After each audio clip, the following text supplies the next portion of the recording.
In today's conversation, I'm pleased to be speaking with Julian Barbour, who has spent decades thinking about the deep mysteries surrounding the nature of time. You may know of him through his books that he's written, among which we have the book The End of Time, The Janus Point. These are wonderful treatises on the nature of time that are accessible to a general person in the audience who's interested in these deep issues, as well as informative to the acting professional, because in these books, Julian really describes some of his forefront thinking on the nature of these issues. So I'm so pleased to bring Julian into the conversation. Welcome, Julian. How are you doing today? I'm doing very well, thank you, Brian. Great pleasure to be talking to you. Thank you. And where are you at the moment? Where are you joining us from? I'm sitting in the middle of England, about 20 miles north of Oxford, in a beautiful old house built in 1659 to bring time in. Exactly. And so this is where you have done most of your research, if I understand correctly. Is that right? That's right, yes. I've been working away on this now in this house for over 50 years. And it's been a little bit of a conference centre. I've had some very distinguished people here and some very fruitful discussions. Some of the well-known people working in quantum gravity have been here. Roger Penrose even has been a couple of times. No, not Stephen Hawking, but it's been wonderful. And we have I have a whiteboard up to my right, and we've had little seminars here.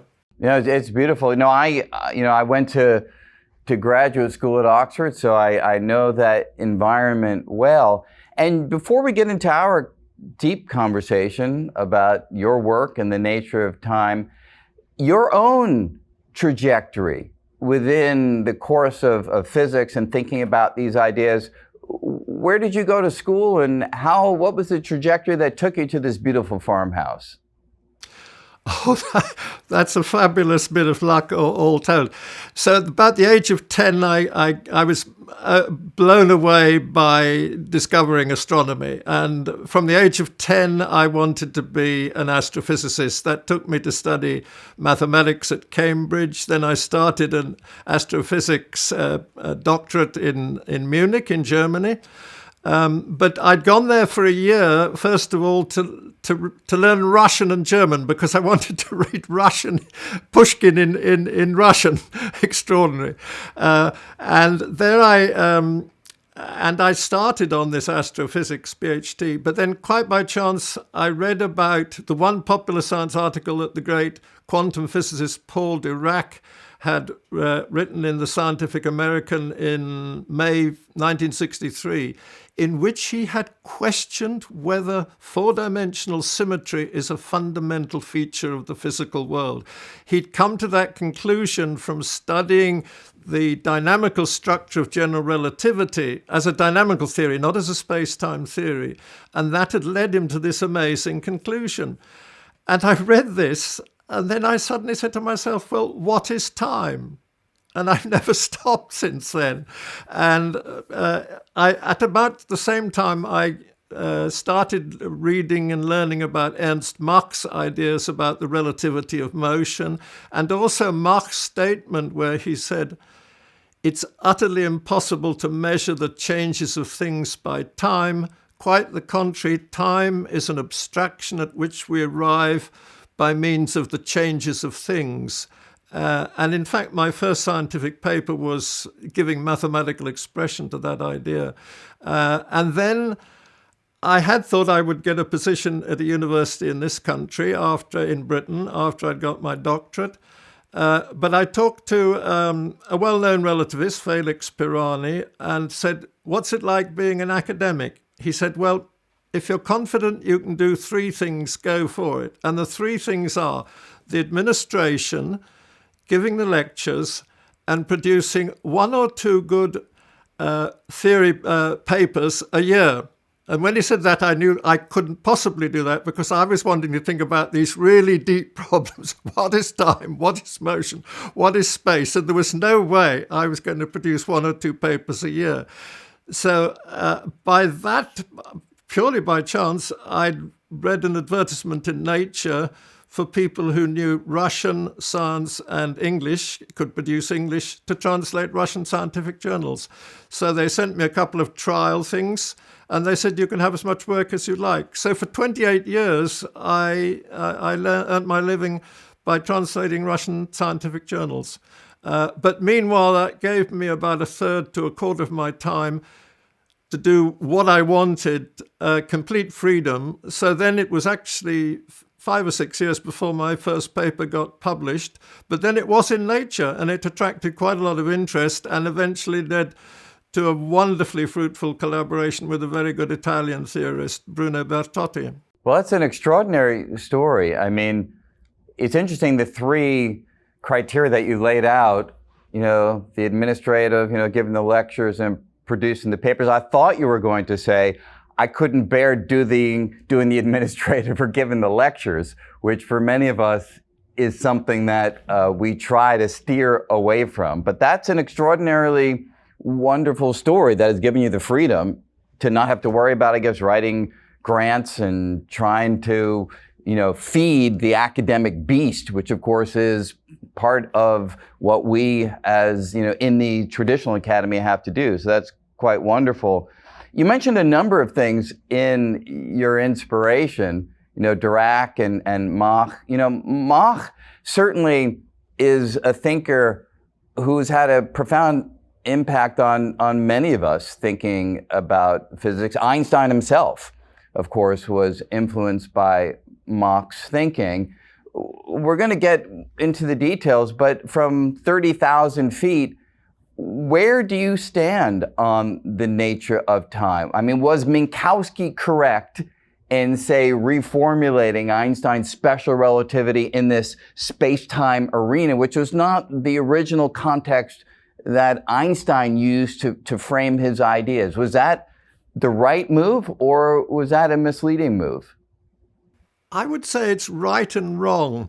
I think, the interesting thing is, if you read that wonderful paper of Minkowski, 1908, where he introduces the notion of space-time, and he actually says, it's such a wonderful thing, he says it should be called absolute. But there is no trace of any Machian awareness of what is time and what is motion. It's completely... Well, Einstein said of it, Newton had the concepts of absolute space and absolute time, and Minkowski had the notion of absolute space-time. But there's a very revealing moment in that paper where Minkowski says of his construction that he's proposing, so as not to leave a yawning void anywhere, let us suppose that everywhere there is something. Let us call it substance. So he's, as it were, sprinkling gold dust all over this complete uniformity so that you can see where things are.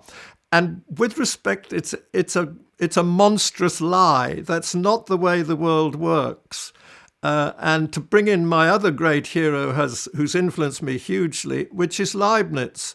And Leibniz says, if there were no variety in the world, we could do nothing. So Leibniz builds up everything from variety. And this is what's lacking. Now, my feeling is, and in fact, I would say the work that I've done with some very good collaborators, Bertotti, Karol Kuchasz, lots of the big figures in quantum gravity, what you can show is that there's a different way of arriving at general relativity where the end product is in local bits of space-time. You have Minkowski structure. That's what Einstein took. He has that there. Now, my feeling is that we should rethink general relativity, and I was able to do that with some of my very good collaborators, and say that the Minkowski thing is the final bit. It's the end product, not the starting thing. And then general relativity looks very different. So it's clear general relativity is incredibly good about describing the universe as it now is. However, I have a fairly strong suspicion it's on somewhat shaky foundations that go back to that starting point of Minkowski. I mean, that's a presumably a fairly minority view, right? I think most of us were schooled in the standard way of thinking about general relativity, which is if you go into free fall, then you're able to at least locally eliminate gravity. If you're in free fall and you let something go, it'll fall with you. You see tidal gravitational forces, which can be as minimal as you want if the masses are small. And in that free fall frame of reference, it's as if you're in a gravity-free environment. It's as if you're in the context of Einstein's special relativity. It's as if you are in a little piece of Minkowski space. Is that an approach that you want us to move away from? I want to say, how does it get there? Now, what Mach said was the key thing is that's what you call a local inertial frame of reference. In fact, it was Mach's work that stimulated somebody called Ludwig Lange to coin the expression inertial system. So the question is, where does the inertial frame of reference come from? And Mach's conjecture was that it's an effect of all the bodies of them in the universe moving relative to each other. That is somehow manifested locally. And this is what the work in the first place that I did with Bertotti showed how that can be done. And then later with a very top relativist, Niilo Murkhu, who did very important work on the initial value problem with Jimmy York in general relativity, we showed how that comes to be. So really, the whole universe is like a swarm of bees all moving relative to each other, but their effect is to create what looks like a rigid framework locally, and that's your thing that you have when you're free falling. So it's how that framework of the free fall comes into existence that is the important thing. And I think we can show that's in these papers, and very important in this, people don't, I think, properly appreciate it, is the work on the initial value problem of general relativity. You can't just start calculating in general relativity. You have to have what's called solutions to the initial value problem. And that's the work that Jimmy York and his first PhD student, Niilo Murkhu, did in 1970, 71. And that, I think, is a very different way of looking at general relativity. And if I'm relying on Paul Dirac, I'm not ashamed of that.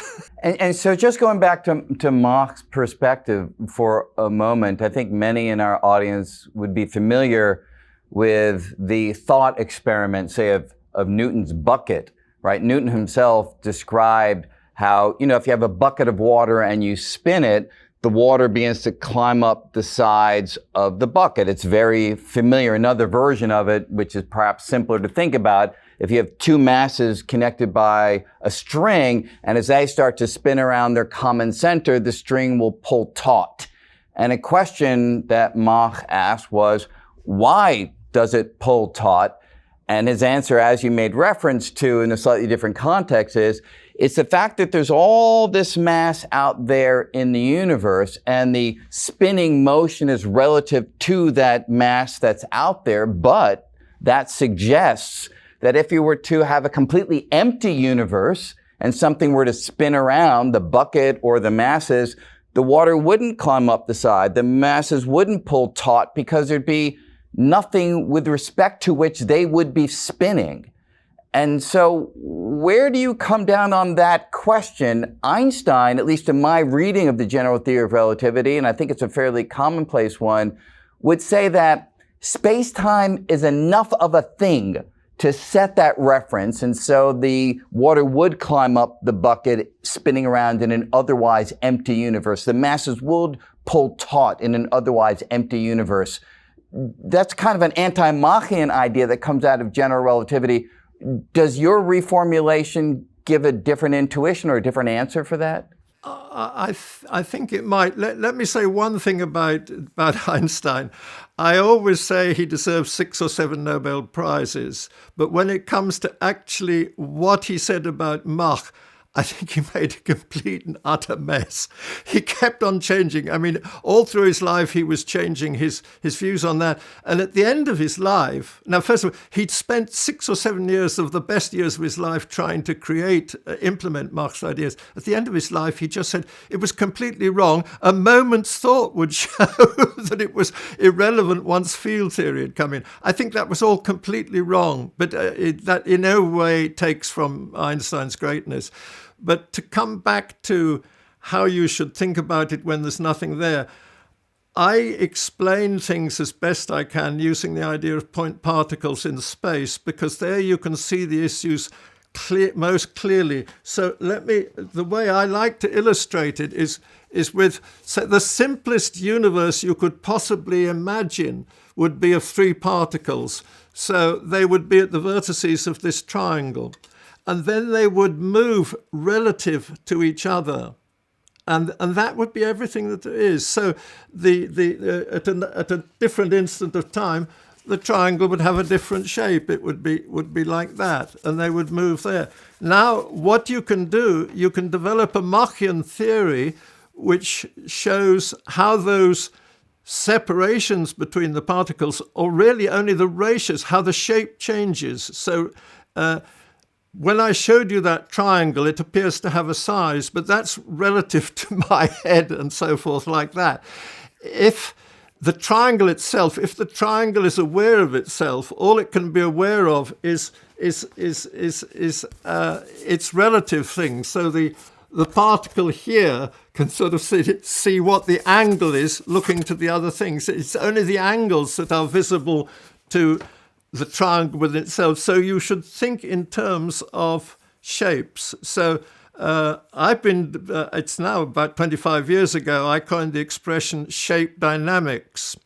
And it's about how shapes change. And then you can say that the shapes change in such a way that Newton's absolute space and time and absolute scale play no role at all. And then in that context, you can show how, first of all, the universe overall has no net rotation, that's no angular momentum at all, and has its energy is exactly zero.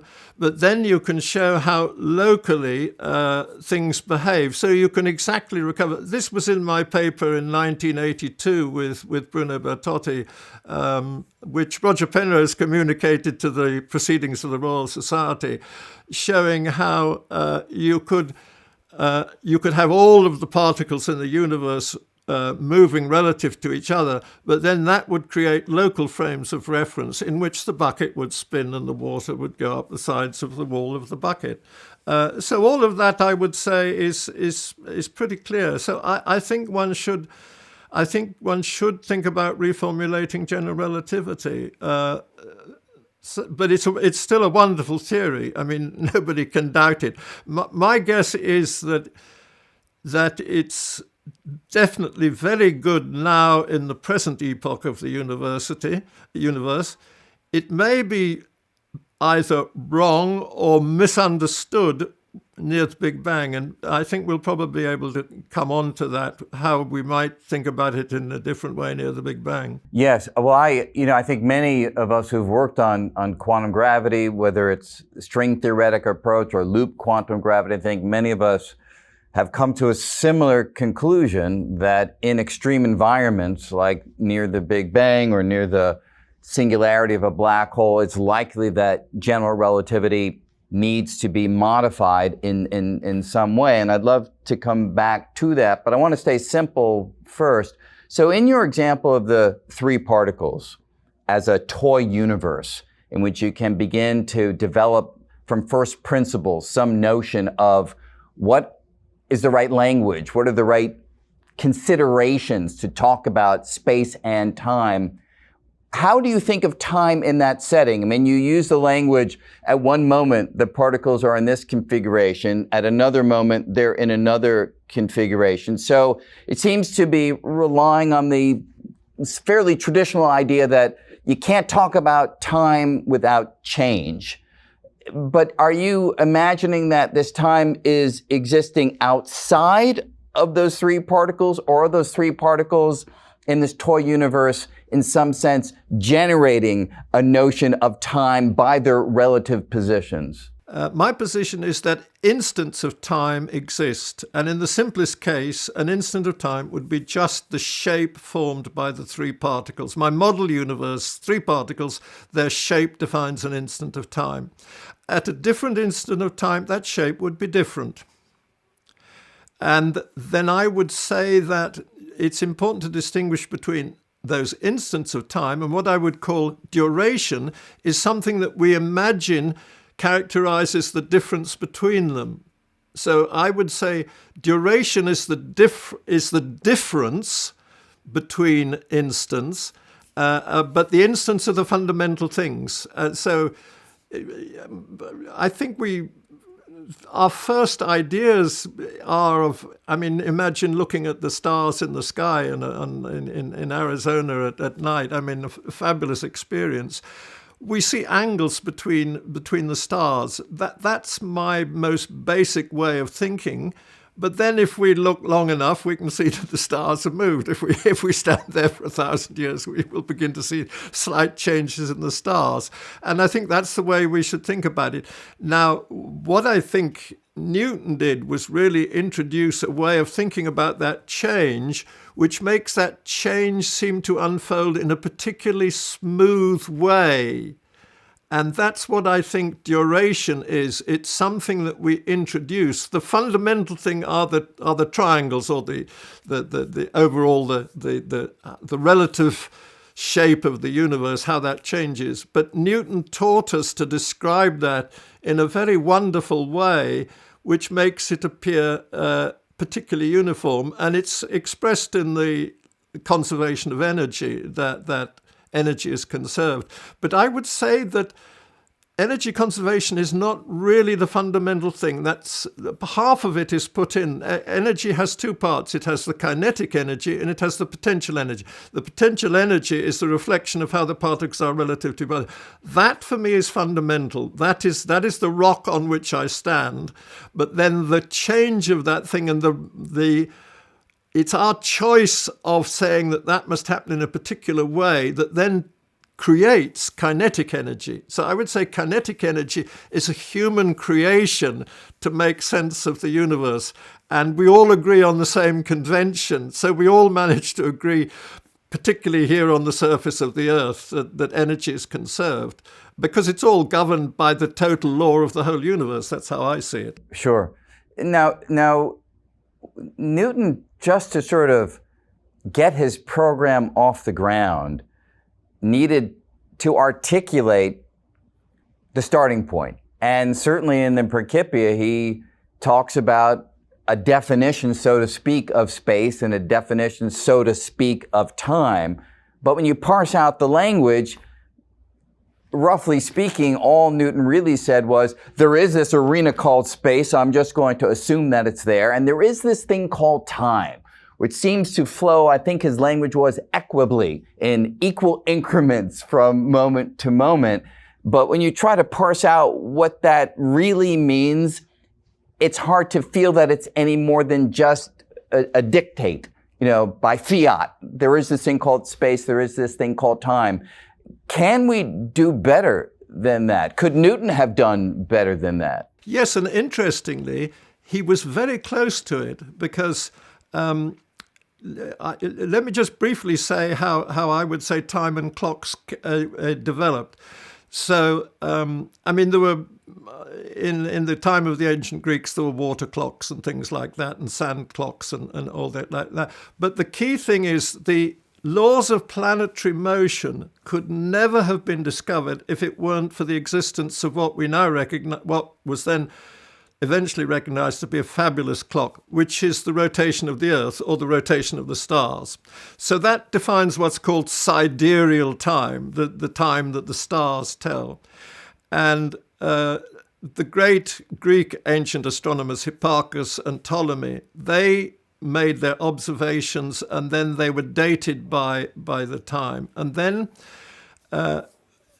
that eventually led to the Copernican revolution, to fabulous observations by Tycho Brahe. And then for me, one of my huge heroes is Kepler, who, by the way, whose intuition was very like Ernst Mach's. And in fact, I've go on record and say that, in fact, in many ways, Kepler's discovery of the laws of planetary motion was the first great triumph of Mach's principle, long before Mach. But what Kepler discovered was Kepler's second law.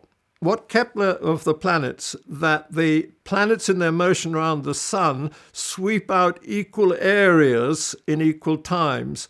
Now, the key thing about that is the expression I use is that those clocks that each of the planets defined by the area they sweep out marches in step with the rotation of the Earth, which is an independent clock.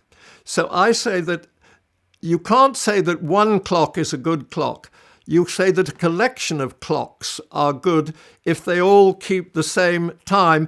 Their rates may be different, but the ratios of the rates must stay the same. And then, so the next big advance in really fundamental scientific timekeeping comes with Kepler's second law. Then the next thing is the astronomer Royal Flamsteed, 60 or so years later at Greenwich, who showed that the pendulum clocks keep time with the rotation of the Earth, with sidereal time, and not with solar time, not with mean solar time. So, and now that's exactly what happens with modern atomic clocks, because it is not one single clock. I mean, it's a fabulous situation now with the way timekeeping is done. There are sort of 6 master clocks in Boulder, Colorado. They're the best ones. Then there's some very good ones in Brunswick in Germany. Then there's about 100 all around the world. And they're all matched up, and they can't use just any one of them because they have glitches, uncontrollable glitches. And then on top of that, they have to take into account things like continental drift, the Chandler wobble of where... and now they even have to take into account how the tides are moving on the Earth to determine time. It's a colossal enterprise, but the key thing is ultimately always to get, as my expression is, marching in step.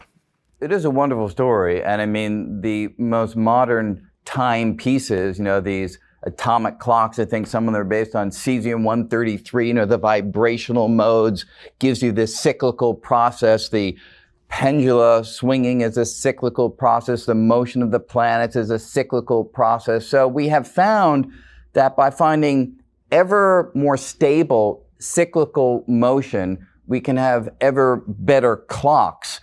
But if you were to be pressed and say, what is it that they are measuring, would you make it a self-referential statement that they're all measuring the same kind of thing because the ratios stay the same as you made reference to? Or is there some independent notion that we can really use as the definition of time? Or should time be simply defined in this very straightforward operational sense as that which clocks measure? I think for practical purposes and the mere fact that we're able to talk to each other, because a huge part of us talking to each other is messages being about coordinating the clocks between you and me. That a vast amount of the information is devoted to that. My feeling is that the whole universe is just evolving. It's getting more richly structured. I think we're going to come on to this a bit later. And I think just that overall thing, just all of these things that clocks are picking up is just part of that one single onward evolution of the universe, which I will argue is to greater structure, greater complexity. That's what's going on. That's what I would say. And so why don't we turn to that now? And before we get to some of the ideas that you've been developing recently and in fact over the course of many decades, I thought it would be worthwhile to spend a little time on the more conventional story that has emerged through the work of many thinkers. And you made reference before to Roger Penrose. Penrose, of course, has played a a vital role in this idea, and trying to have some understanding of how to characterize the unfolding of the universe. And of course, entropy is an idea that has played a vital role in that story. So maybe we can take a step back and just imagine where, say, in the 1800s, and there are steam engines that people are trying to understand, and in trying to get a grasp on why steam engines always were releasing a certain amount of heat to the environment. There was always waste coming from, you burn this fuel and you want the fuel to make that piston push against that air in a canister, driving whatever mechanical device it is to undergo its machinations. There's always waste. And that led people like, even further back, Carnot. It led people like Boltzmann to this notion of entropy, which is a very slippery idea, especially for those who are not well versed in the language of mathematics. How, in a general context, do you think about intuitively, and how would you describe to a general audience this notion of entropy? Well, first of all, let me say that I think the discovery of the laws of thermodynamics by William Thomson, later Lord Kelvin, and Rudolf Clausius in Germany is one of the most beautiful stories in physics. But I think the key thing, let me first of all say, I think a thing which has been amazingly ignored is that all of the laws of thermodynamics and then their explanation through the atomistic theory of statistical mechanics, the atomistic explanation of it, all of that developed out of the study of steam engines. Now, steam engines stop working if the steam escapes from the cylinder. And so if you look at all the great initial papers that the ones that I've mentioned and you've mentioned, including also the great American Gibbs and Maxwell, they all assume particles, molecules in a box.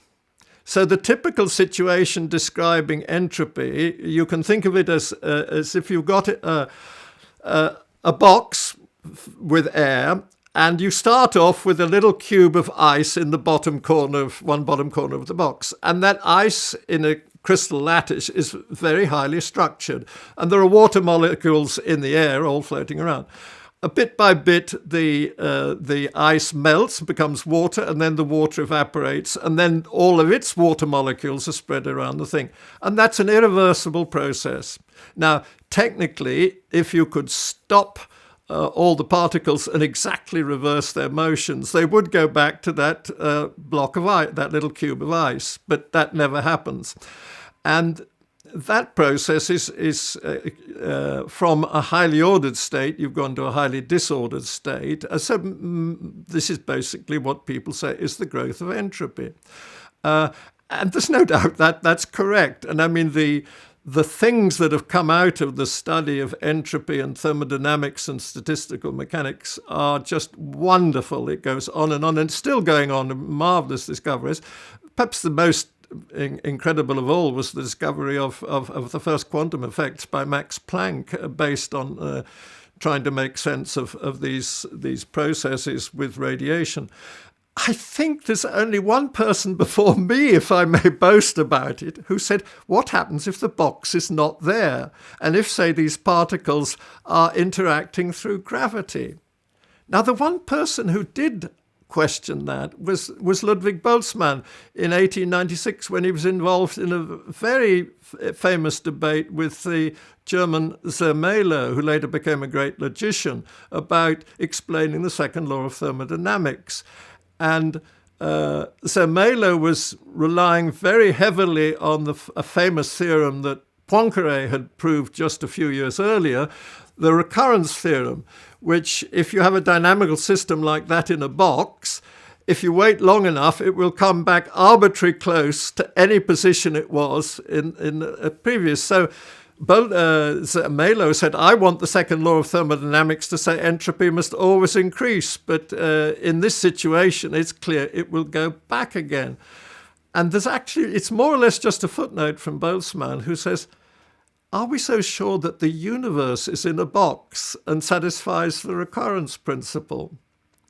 And I'm not sure that anybody else has taken it up. If you read Gibbs's book, published just at the end of his life, very great book, where he develops all his theory with his probability and Liouville's theorem, and he says, but I must point out that this theory will fail if the system can expand into infinite space or the momenta can become unboundedly large, because then my probabilistic arguments will fail.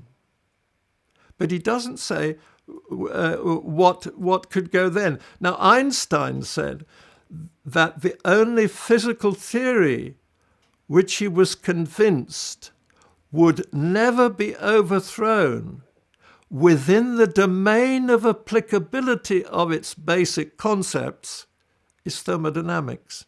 But Einstein didn't spell out what those basic concepts are. And the basic concept is essentially the system must be in a box. Or mathematically speaking, technically, it's that the solutions of the dynamical system can only explore a phase space of bounded Liouville measure. And if it's unbounded, I would say it's a difference between night and day.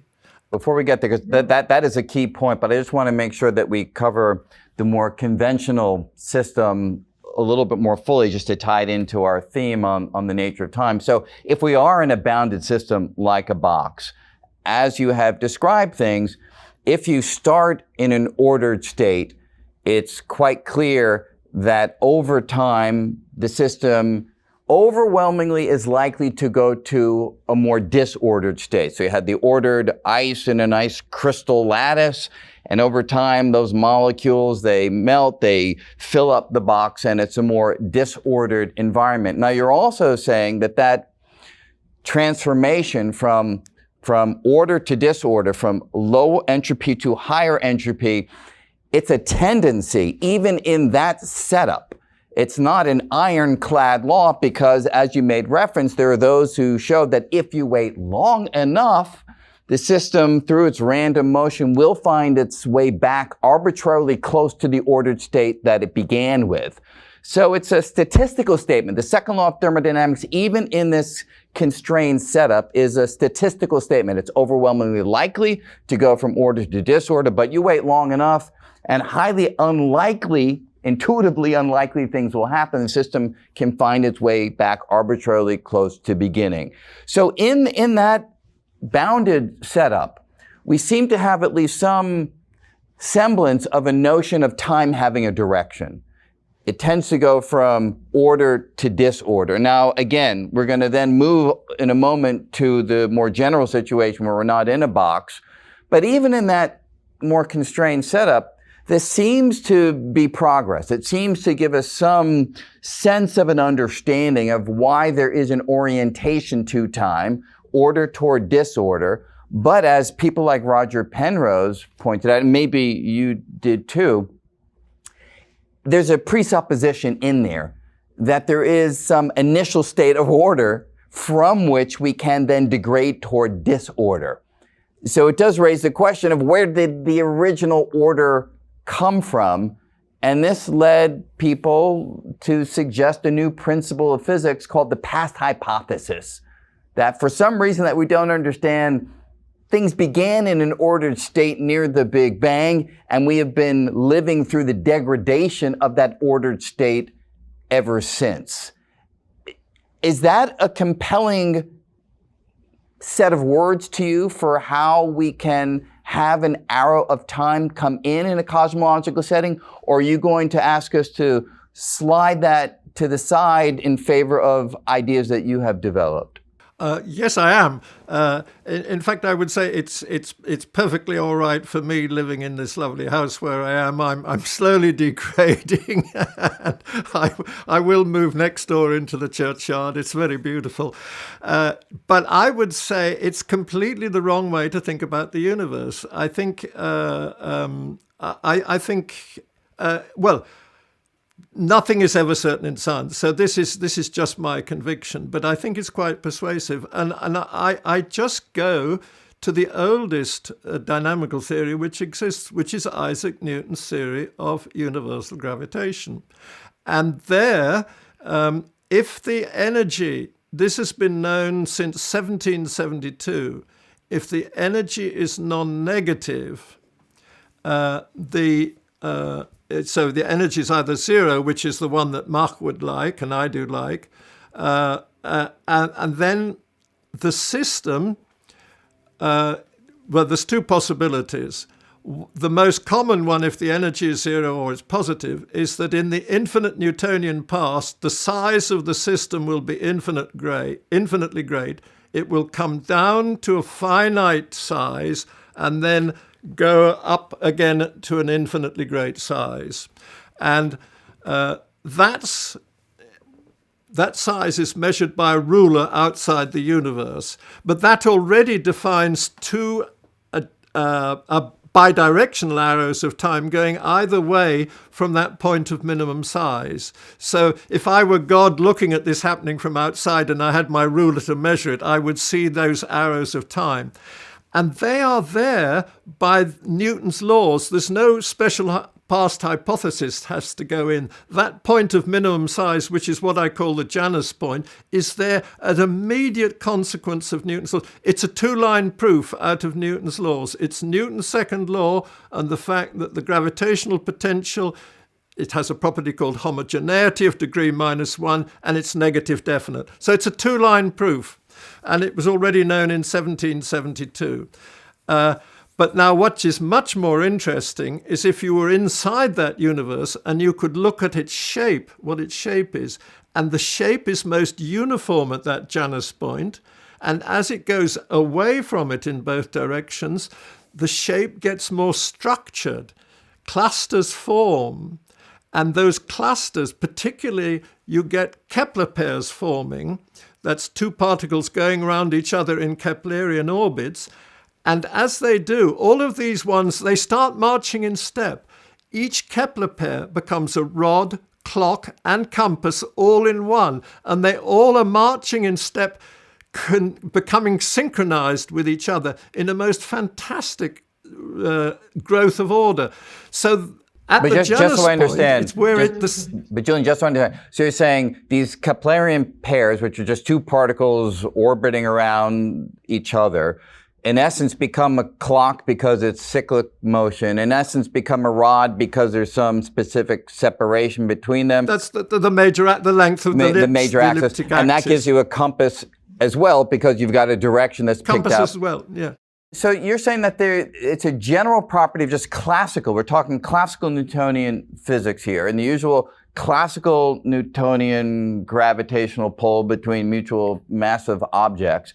If you start with some random configuration of particles in the, I hate to use this language, but infinite past, just to give us a language to speak about it, you're saying that the general solution ultimately has the shape that you are describing, that it will collapse down to some minimum size, and from there it will then evolve into these Keplerian pairs as it evolves toward the future from that point?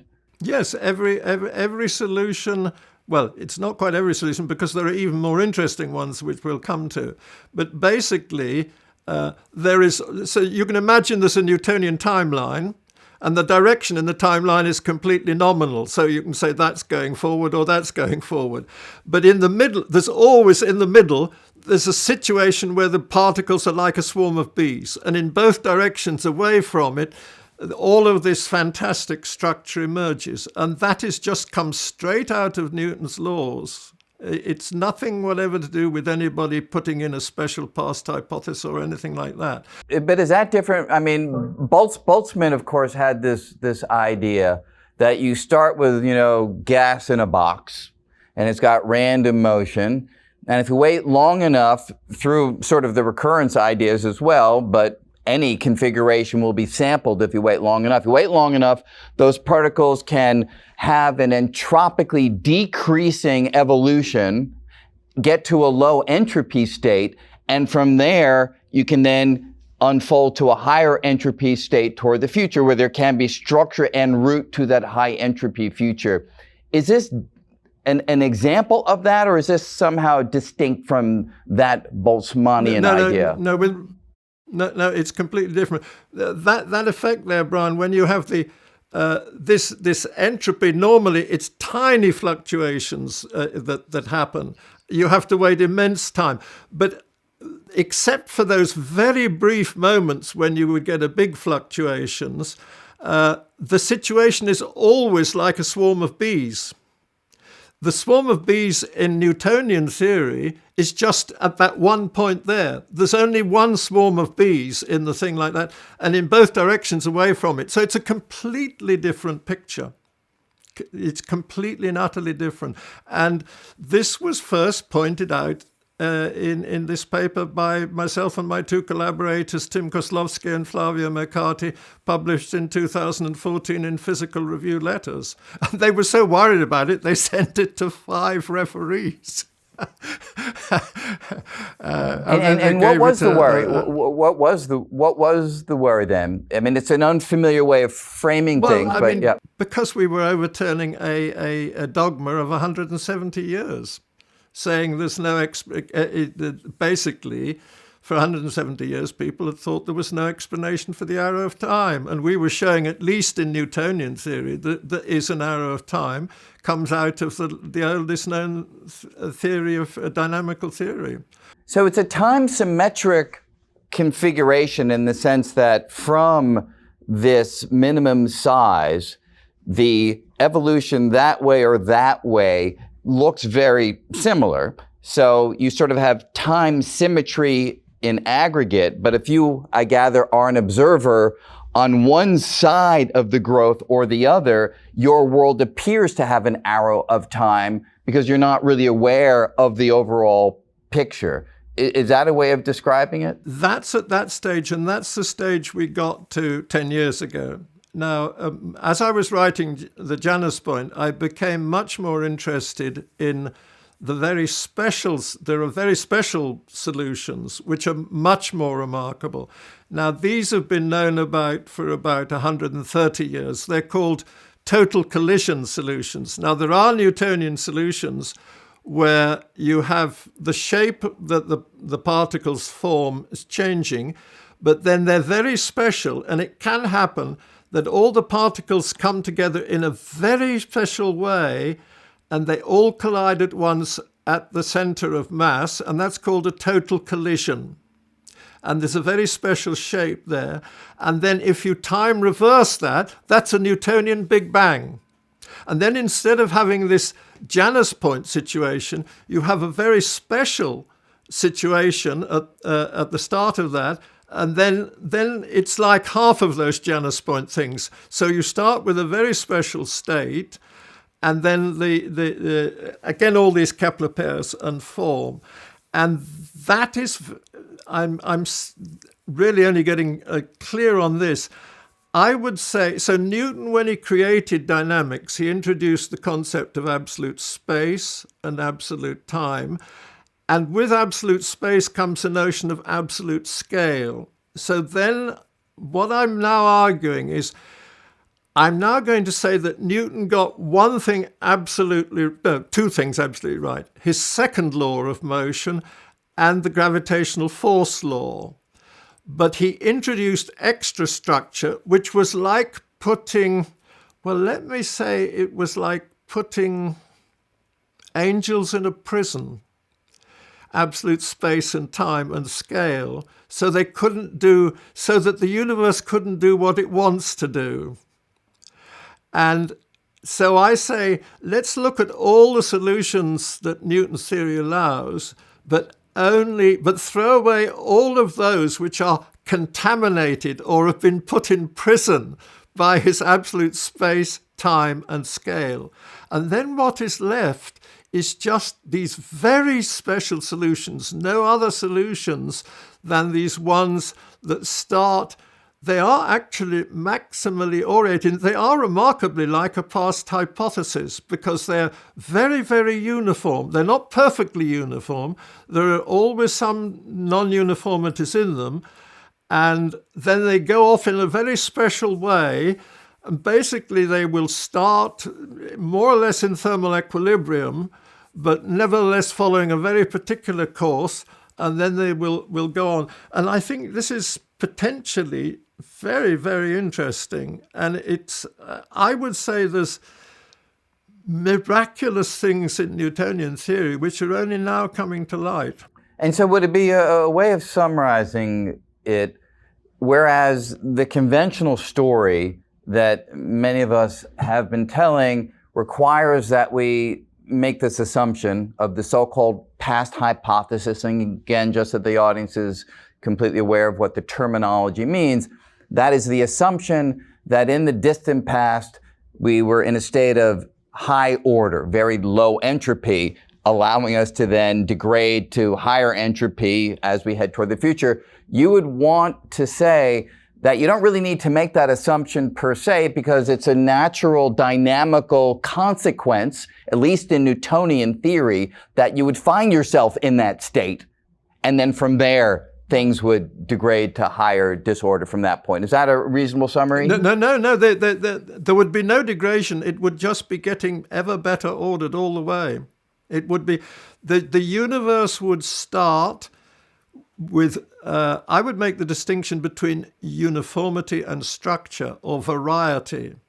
So the picture that I have now is the universe starts at its most uniform shape that it can possibly have. It's not perfectly uniform. There'll always be certain differences. And then it will go and get more and more structured, more and more varied. And I would say there are sort of nuggets of variety which form. These are my Kepler pairs. And so we're now showing what it would look like. Now, this is in 2 dimensions. And this is what if it was a 2-dimensional Newtonian Big Bang, this would look what the Big Bang would look like. Now, you will see that the density of the particles, this is 1,000 particles, the density of the particles is increasing from the center to the rim. Now, if that were done in 3 dimensions, that would be an incredibly perfect sphere.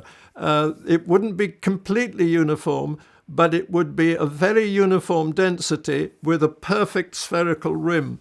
And that's a very wonderful property of Newtonian theory solely in Newtonian gravity. It's Newton's potential theorem. It's what explains why the sun and the moon, the celestial bodies, are spherical. And it's a very interesting property. So basically, what you're seeing there is Newtonian gravitational forces pulling it towards the center, but at the same time there are repulsive forces, so-called hook forces, pushing it apart, so it's holding it in balance.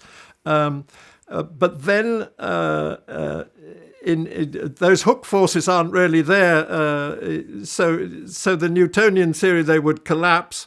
But then you just run time the other way, and you get a situation where you start looking like that, and then you just get ever more structured and ordered into the future. It was Feynman who first said about the past hypothesis. He said to explain the second law of thermodynamics, you have to assume that something is added to the known laws of nature, which is not part of the known laws of nature, to have that special condition in the past. And that's what David Albert, you probably know him, and he's in New York like you, has called the past hypothesis. So what we're saying is that if you actually just look at the essential core of Newtonian theory, you don't need a past hypothesis. It's sitting there in Newton's theory. And it was disguised by Newton introducing his ideas of absolute space, time, and absolute came in with absolute scale. But I'm confused on one point. So obviously it's very appealing to have the conditions that we impose by fiat, calling it the past hypothesis, is just a fancy way of saying we don't really understand how it came to be, but we're going to demand that there was a time in the distant past that was highly ordered. Your approach is saying that's a natural consequence of Newtonian physics. But from there, wouldn't you then, in aggregate, talk about a drive toward greater disorder from that point, if you're including both the matter degrees of freedom and the gravitational degrees of freedom? Or would you want to deviate from that part of the conventional story as well? That part I didn't understand. What is really happening is, as these, what I call these nuggets of variety. So the great thing about Newtonian gravity and also general relativity, which is in many ways is very close to Newtonian gravity, you get clusters form. And when clusters are formed, that is essentially creating the conditions of a steam engine. So a very good example of this is globular clusters. So globular clusters, these things with a million stars, beautiful things, they are effectively thermodynamic systems, and you can more or less define an entropy for them. So we don't quite know how they form, but they have some sort of entropy, and then they sort of heat up in the center and things like that. And there is a beautiful theory of them. But in fact, actually, bit by bit, they evaporate. And as they evaporate, this quantity, which we call the complexity, so there's a key quantity, which is not the Newtonian gravitational potential, but it's the gravitational potential multiplied by the quantity which defines the size of the system. So it's a scale invariant quantity. And that gets ever more structured. And so that's what's really going on. So, but when these clusters form, they have a certain period of time, they behave to a very good approximation thermodynamically. So I would say that thermodynamics is an emergent law of nature, which exists in a localized sort of what you get an approximation to a thermodynamic system in a bounded region of space for a bounded length of time, but it comes into existence and it falls apart, so that I would say is a very satisfactory state of affairs. So my view is that there is an overall law of the universe, and then there are emergent local laws of nature, one of which is thermodynamics, or the laws of thermodynamics, and that the second law of thermodynamics applies only transiently for these systems that come into existence and then go out of existence. And in the simplest case of the Newtonian n-body problem, those Kepler pairs, those are the ones that exist forever. They are a little bit like black holes. they form and they never, unless quantum mechanics comes in. Which is a natural next question. So the results that you made reference to, I gather, have their most solid foundation, as you described it, in Newtonian classical mechanics. When you try to push these ideas to, say, general relativity, to go beyond Newton's version of classical theory, or to quantum mechanics, how far can you push them to date? This is very much a conjecture, but my conjecture is that so first of all, these very special solutions, you would never see that that this total collision or the time reverse Big Bang. You can't, if you just set up ordinary initial conditions and on a computer and evolve them, you will never find them, because you would have to be aiming with infinite accuracy, so you can't get them. And the conjecture, and I emphasize it is a conjecture that I have at the moment, is that really general relativity at the Big Bang starts off just like I've described, and that it might just be that inflation is a wonderful thing, but they have an awful lot of difficulty understanding how it starts. So my intuition, my hunch is that really if If you could do the same to general relativity, there's an absolute scale in general relativity. Now, let me come in with Einstein here, because this is very interesting. So the key concepts which Einstein took over straight from Minkowski are proper distance and proper time. So these are absolute quantities. These rely on a clock and a ruler outside the universe. And already in 1921, Einstein was pointing out that there's something not quite right with general relativity, because he says there's two quite distinct things in general relativity. There's the metric, which gives you your special time, your proper time and your proper distance, and then brought in from outside, completely independently, rods and clocks which measure them. And then he comes back to that in his autobiographical notes at the end of his life in 1949, where he says, this is wrong. He said, I committed a sin. Those rods and clocks should emerge out of the equations of the theory, not brought in by hand like that. But it was never done. Philosophers of science are aware of this issue. I mean, that passage is often taken up. Now, what is interesting is we have shown exactly how this happens in Newton's theory. The rods and clocks emerge within Newton's theory. Newton's theory is such a good approximation to general relativity. I think it is happening in general. If general relativity is the theory describing the universe that it is now, rods and clocks are forming all over the place, naturally. Whenever a planetary system is forming, these are rods and clocks. Or even, presumably, one can also just talk about, the wavelength of radiation emitted in an atomic transition at one location versus its measured value at another location. Those ratios, that's a pure number, and that pure number is describing a scale factor by which, say, in our universe, the universe has expanded. So isn't that an internal measure of size and how size can change dynamically? Yes. Now, but I hope I'm picking you up, but let me come in, because I think what you've said is something very important. We spoke earlier about cesium atoms and these marvelous atomic clocks. Now, they did not, and they could not have existed in the universe before the first supernova exploded, because that's what created the cesium atoms. So those rods and clocks did not exist until, what is it, at least 300,000. No, I don't know quite how far it is into the universe, but it's quite a long time. By the way, Heisenberg was very skeptical about this idea of going all the way back to know exactly when the Big Bang was, because he said rods and clocks didn't exist then.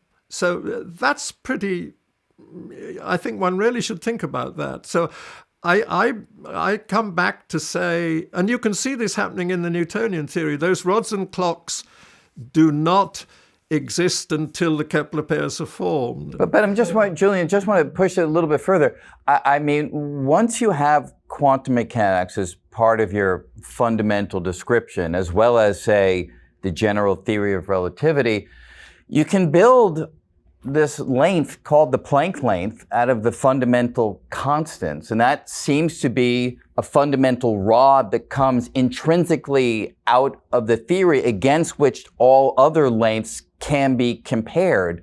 So isn't that a fundamental rod or length that comes directly from the theory itself? There's no doubt that it has meaning in the present epoch. I'm not so sure. Again, I think it's questionable whether it had any meaning before. Let me say, though, now you'll probably say, Julian, we better stop this discussion, because I'm now going to say we are even, my main collaborator and I are now really even beginning to wonder about quantum mechanics, whether there are wave functions and Planck's constant. Let me just say one thing about, we've got, there's already a paper by me out on the archive the thing that already puts a question mark over quantum mechanics is the role of the Planck's constant. Planck's constant is a dimensionful number. That's again presupposing rods and clocks outside the universe. So that's a first question.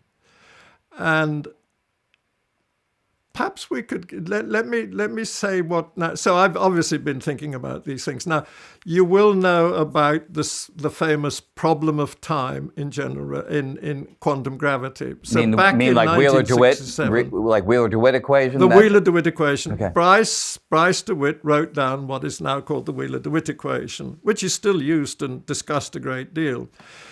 And the extraordinary thing about that was that he had a wave function of the universe, but it was just static. It didn't change. And Bryce already suggested that the way to resolve this apparent disappearance of time was to recognize that time is always told by something that's moving. The hands of the clock must move to tell the time.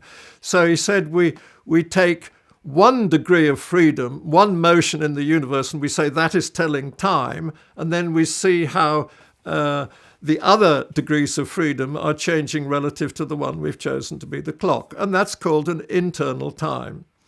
And that is still being explored now. I mean, every now and then papers come up on that. Now, when I was writing the Janus point, I was thinking a lot about my first book, The End of Time, was about it, trying to make sense of it. I suddenly thought, what about this quantity that we call the complexity, which is really the quantity which is governing Newtonian gravity? What about saying that is time? Because that grows secularly, it fluctuates a bit, but it grows almost linearly with Newtonian time. It emerges and grows like that. I said, suppose that is an internal time. So this was an extremely conventional suggestion. It's at the end of chapter 18 in the Janus point, if viewers like to look it up. And then, so I have my concept of shape space. So shape space is, for a certain number of particles, it's all the shapes that they can have. And then these shapes will have certain values of the complexity. There will be a minimum, there will be just one shape which has the absolute minimum. That's the shape of the Big Bang. And then there are what I call isocomplexity surfaces. These are all the infinitely many shapes that have the same value of the complexity. So then I said, let us call that time, or shall we say the difference of that complexity, take away the absolute minimum, and that's the age of the shape. And then so taking that as time, I then wrote down a completely conventional time-dependent Schrödinger equation where I used that time as the time, but there couldn't be a Planck's constant in it because it's not scale invariant. But it was completely conventional. I very soon realized that it would have a unique solution because of this very special structure of shape space, that there's always this very special, most uniform shape, which I called alpha. But then I got into discussion with my collaborators, Tim Kozlowski and Flavio Mercati. So let me guess, you're going to say this gives you a measure on shape space. Is that where this is going? Well, it is, yes. So the first step was we realized that this not only is the solution unique, but it has the same value at all values on the isocomplexity surface. So all the shapes that have the same complexity. So then immediately Tim Kozlowski said, yes, that's not a trivial theory because there's a probability measure on shape space. So there's, in fact, once you take out scale, the key thing that I'm now saying, three-dimensional scale invariance is the symmetry which has been ignored for centuries. And if I'm right, it has it has the potential, I believe, to completely and utterly change physics and cosmology, because it says that there's probabilities for shapes. So you still say that the complexity is your internal time, but then that will immediately give you probabilities for shapes. Now, what was DeWitt trying to do? He was trying to find probabilities not for shapes in Newtonian theory, but the analog would be for configurations where there are scale as well. But the key thing is now we're getting probabilities for shapes, and it's nothing. We do it without a wave function, and we do it without Planck's constant.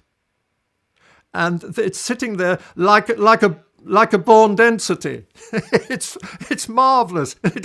That would be a very different way of doing physics, and so it's certainly exciting to see that there are directions that are quite different from the mainstream that are being developed and have a chance of perhaps succeeding. It'd be great to see how this all unfolds in time. But as our time is running short, there are two things that I wanted to get to related to the conversation that we've had so far, which is when one talks about complexity, people have struggled over the course of a long period of time to find a rigorous definition of complexity. We kind of know it when we see it. There are systems that look very simple. There are systems that look very complicated, and therefore we kind of know that there is some notion of complexity. Your notion of complexity that you have defined, I know there's a rigorous mathematical articulation of it in terms of, the small scale separations of particles versus the large scale separation of particles in your shape space. We don't have to go into the mathematics of it, but it's a combination of those two considerations that you use to define mathematically some notion of complexity. Your definition of complexity, as you've described it, though, qualitatively speaking, as you noted it monotonically increases, and in that way can be used as a clock. My intuition about complexity doesn't do that. I'm wondering if you can help me square the two. If I take the canonical, very simple system, if I just, have milk that I pour into coffee, right? Initially, it's pretty simple. I've got, uniform coffee. I've got uniform milk. If I then pour the milk in, if I wait long enough, it also gets pretty simple. It's just this, brownish liquid, which is pretty uniform, not much structure in there, not much complexity. But it's in the transition between the two that I find complexity, where I've got tendrils of milk that are winding their way through the coffee. And it's that intermediate step where there's structure. So the intuition that I have from that simple example and in many other examples is, we start with low complexity, we go to high complexity, and then we come back down to low complexity. You presumably want to disabuse me of that intuition with this other notion of complexity that it always increases. Can you help me match those two in some way that will make my brain embrace them both? Well, it's again exactly the same with the steam engine, Brian, because when you're talking, it's quite correct what you're saying about stirring the cream in the coffee, and very nice it is too. But of course, you've always got the coffee in the mug. So that's actually the cylinder of the steam engine. So that may not be the way to think about how complexity arises in the universe. So the way I think about it is to say, given just points in Euclidean space, what scale invariant number characterizes the extent to which they're either uniformly distributed or clustered?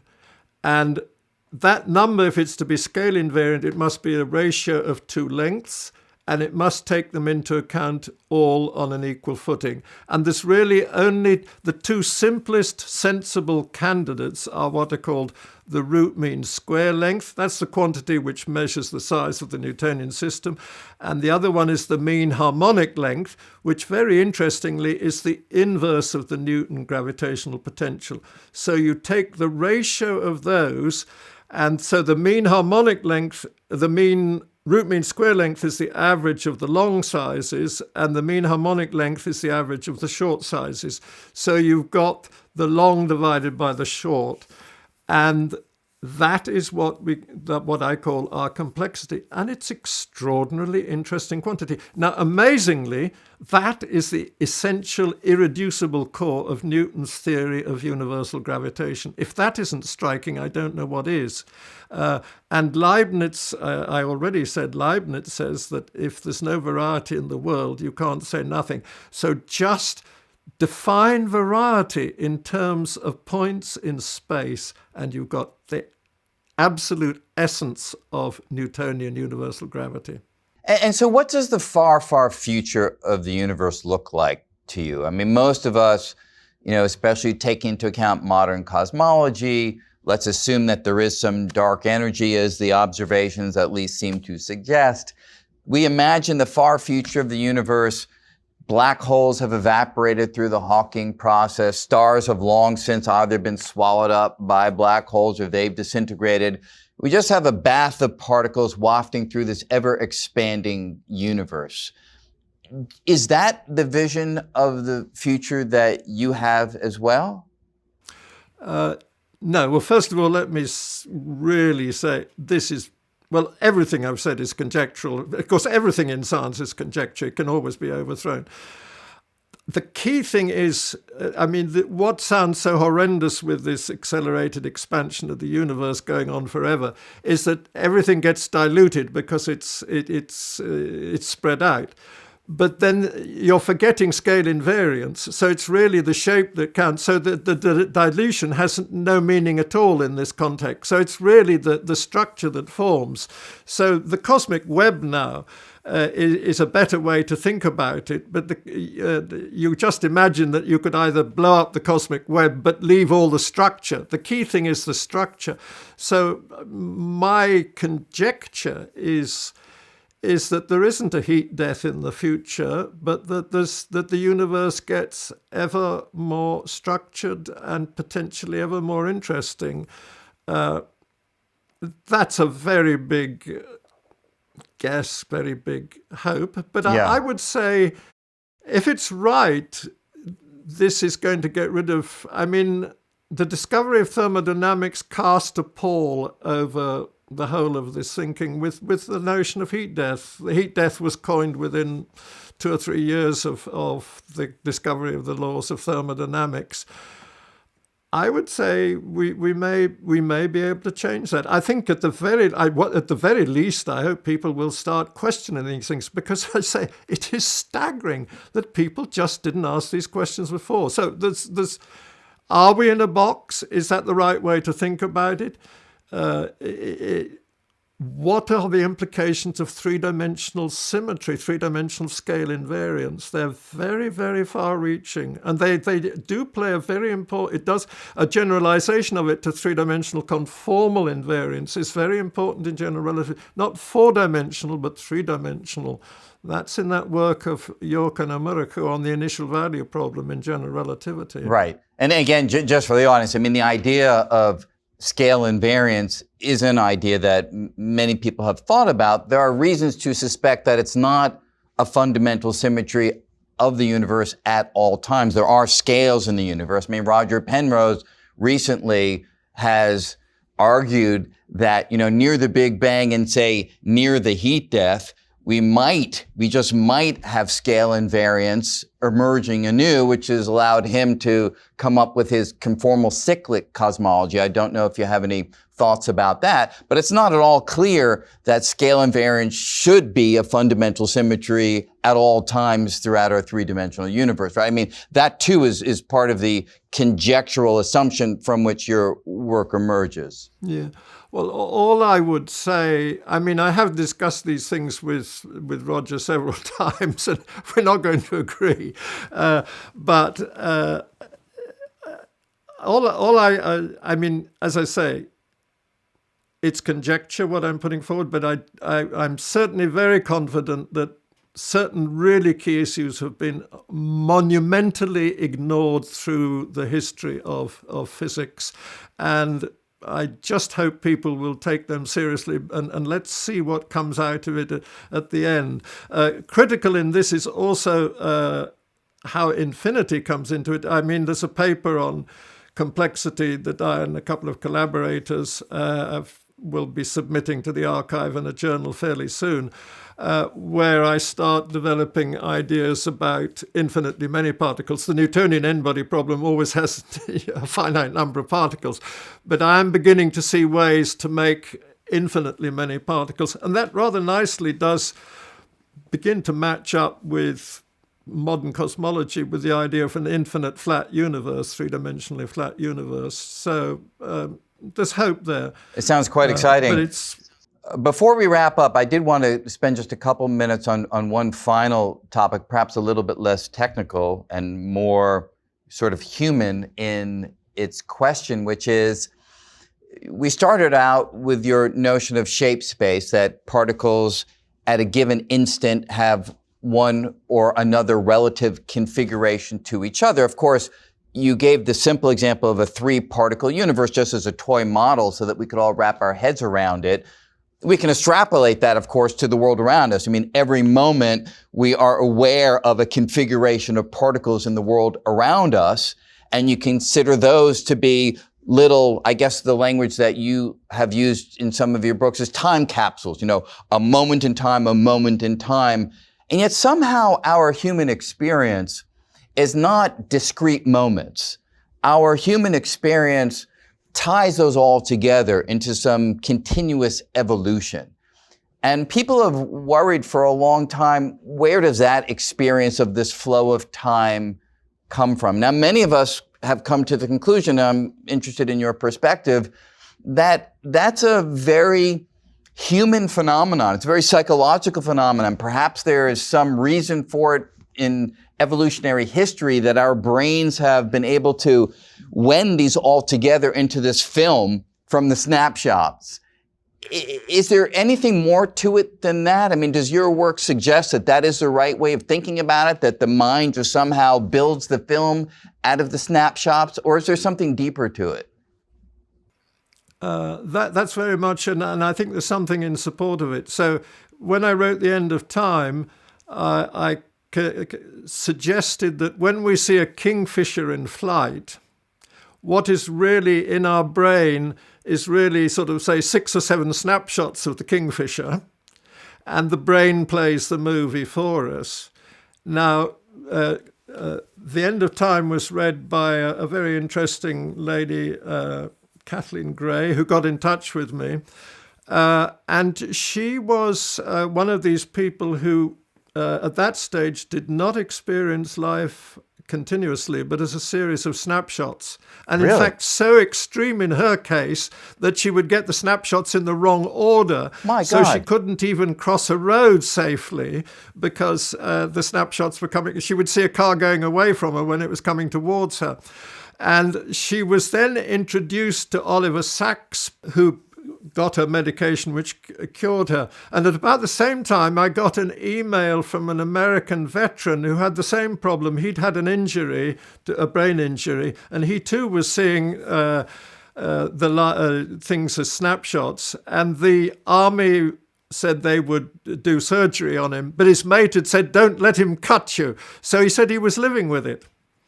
I think, I keep meaning to check it again, I think Oliver Sacks's last book, The Stream of Consciousness, he refers to research which is supporting that. So Wow. There is a name for that phenomenon. And you might, somewhere in the house, I can't find it, I've got Oliver Sacks's Yeah, no, book. I do too. Yes, but have a look at that one. It's the stream of consciousness. But also I got an email from someone saying, "Oh, by the way, your idea's been confirmed by some research in Paris." So I looked at it and it seemed to suggest it. So my son in Paris is a brain physiologist. So I said, "Does this look okay to you?" He said, "Well, the experiment's a bit not totally clean, but it looks okay. And by the way, these guys are in my institute, the École Normale." But Brian, can I just come back one thing about that Planck length? These were discovered by So after my collaborators and I had had realized that there would be this probabilities of shapes, I had already worked out that there would be a high probability that all the smallest separations in these configurations would be of the same size. That I won't go into the argument. It's quite nice. It's an addition to Boltzmann, and this is confirmed. They do turn out. So basically, and it's a statistical argument. How would you get from that most uniform shape to this one? Well, you've got to increase the complexity. You can do that by putting just 2 or 3 particles closer to each other, but then you will find. But then you realize there are infinitely more ways to increase the complexity by putting a whole lot at about the same separation to each other. So that led me to predict, before this discovery was made by the student Manuel Izquierdo in Paris, it's 3 years ago he made this discovery, these extraordinary filaments. This was a significant discovery in Newton's theory of gravity. And if you look at them, you see that all the smallest separations are the same. So in some senses, something very like a Planck length is coming straight out of this notion. So I think it is pretty interesting. That is fascinating. But just so I fully understand, so this is a simulation that starts with some number of Newtonian mutually gravitating particles, and when evolved in the right way, yields this kind of filamentary structure as one of the dynamical outcomes of that starting point? It would be. This is a very special one. This could be a possible start of a Big Bang, but something very like it would come out. So the one which was very uniform would be the Big Bang itself, and then relatively soon after this you would get something like this. And if we go to the one where there's 12 of these slides, you see, so top left you will see there's the one that's completely uniform, and then you see the structure growing. The complexity is just increasing. By the way, you see this is the complete opposite of entropy increasing, or you go from uniformity to interesting structure. The universe just gets ever more interesting. But Julian, I know we're running low on time, but I do want to just make one point. So the more conventional physicist description would be, sure, in a non-gravitating system, that would be a strange set of pictures to go from, uniformity to less uniformity, to go from high entropy to lower entropy. But in a gravitating system, we normally say gravity does, of course, cause clustering. And indeed, if you take your advice and don't only think within the box, in a real gravitating system, as particles cluster, energy and radiation are released. And if you take into account the entropy that released radiation gives to the wider environment, compared to the entropy that goes down for the filamentary or clustered structures, and overall the entropy does go up. You just have a sort of two-step process where the entropy goes down in the structured part, it goes up in the external world, and on overall balance, when you do the calculation, the overall entropy does go up. So it doesn't feel to me so counter to my entropic intuition to see gravity yielding structure. Well, yes and no, if I may. I will go back to, if I may say so, it begs the question of how you define entropy for the universe. And I think I can rely on Gibbs, who says you can't. If the system can expand into infinite space, the notion of entropy loses its meaning. Yeah, but I guess in many of these systems, I can sort of still put it in a bigger box so long as I'm assured that the system I'm studying, the radiation, will be captured within that box. That's perhaps all that I need to make it rigorous mathematically. But of course, the point you're making is a deep one and a subtle one. Trying to apply these ideas to a completely open, expanding system is difficult mathematically to do. This is enforcing the validity of the laws of thermodynamics by brute force, by Yes. putting in something which cannot be there. I mean, Stephen Hawking did this. He wanted to see about the equilibrium between a black hole and the radiation it gives off. So he puts a big box around it. This is, I mean, it's just, come off it. Tell that to the Marines. It's just unbelievable idea. Who's going to find that out in the universe out there? That's been put there by a theoretician who wants to maintain the second law of thermodynamics. And it works remarkably well, of course, as an idealized context within which to do the calculations. But your point is well taken. We certainly would like to go beyond those kinds of non-physical approximations, but they do a wonderfully good job at getting answers that seem to work incredibly well. But in any event, Julian, it's been a fascinating conversation covering, issues of the hour of time, the growth of complexity, the growth of entropy, and as well the psychological phenomenon of the flow of time. And I just wish you well in your continuing studies of this most mysterious concept, the concept of time. Thank you for joining us. Well, it's great, Brian. Yes. I look forward to further discussions. Absolutely. Thank you so much.